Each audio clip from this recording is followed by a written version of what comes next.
describing the wickedness that God's people Israel had come to practice, the prophet Isaiah wrote, "The eggs of a poisonous snake are what they have hatched. Anyone eating some of their eggs would die, and the egg that was smashed would be hatched into a viper." Isra 59.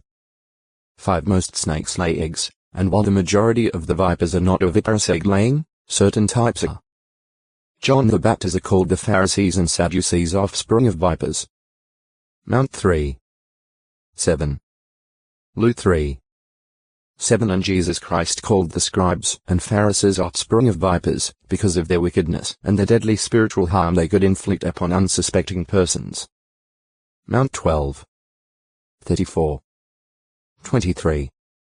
33. Viper, horned heb. Ak middle dot shove. Shefifin. One of the viperous poisonous snakes that inhabit Palestine, distinguished by a small pointed horn above each eye. Raymond Ditmaz reports that the horned viper Cerastes cornutus is found in Africa from Algeria to Egypt and also in Arabia and East Palestine. Because the venom of the horned viper is potent, though not usually fatal to humans, David fittingly speaks of violent men as having sharpened their tongue like that of a serpent.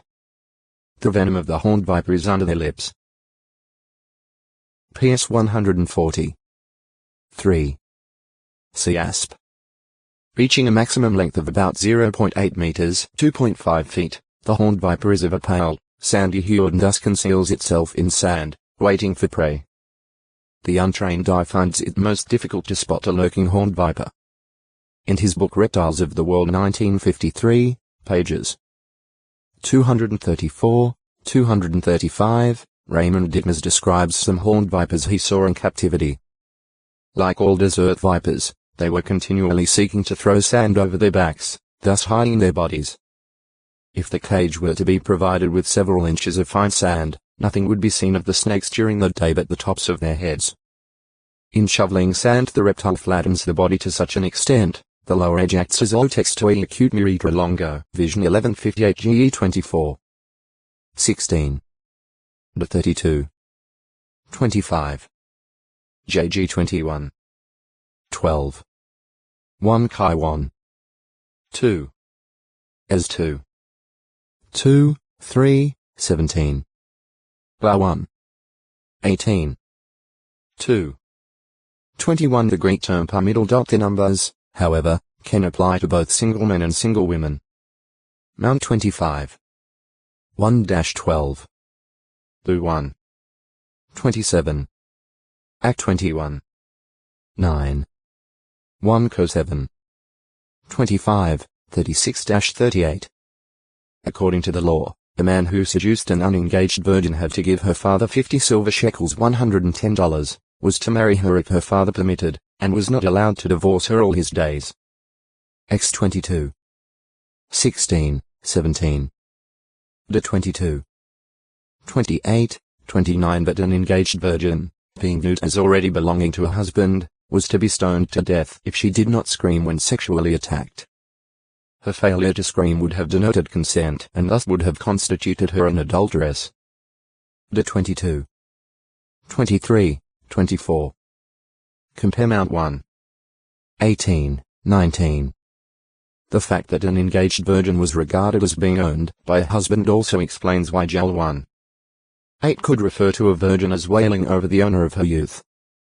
As greater freedom in the Lord's service is enjoyed by those retaining their virginity, the Apostle Paul recommended singleness as the better course for Christians having self-control.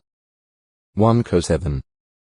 25-35. However, regarding those lacking self-control, he observed, "If anyone thinks he is behaving improperly toward his virginity, if that is past the bloom of youth, and this is the way it should take place, let him do what he wants.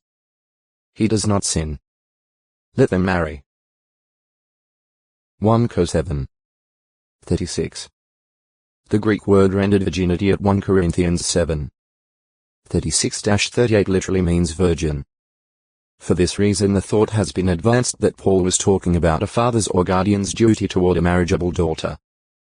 Thus the Jerusalem Bible reads, "If there is anyone who feels that it would not be fair to his daughter to let her grow too old for marriage, and that he should do something about it, he is free to do as he likes. He is not sinning if there is a marriage. Another view is that this text pertains to a man's deciding to marry the girl to whom he is engaged. The American translation states, if a man thinks he is not acting properly toward the girl to whom he is engaged, if his passions are too strong, and that is what ought to be done, let him do as he pleases. It is no sin. Let them be married. The context, however, suggests that the reference is not to a virgin girl, but to a person's own virginity. One commentator observed, I think the apostle is here continuing his former discourse, and advising unmarried persons, who are at their own disposal, what to do. The man's virgin being meant of his virginity. Matthew Henry's Commentary on the Whole Bible, 1976, Volume 3, p. 1036. Since the Greek word par middle dot the numbers can include a single man, the rendering virginity, as found in the translations by J. B. Rotherham and J. N. Darby as well as in the New World Translation, is appropriate and seems to fit the context best. Spiritual virginity.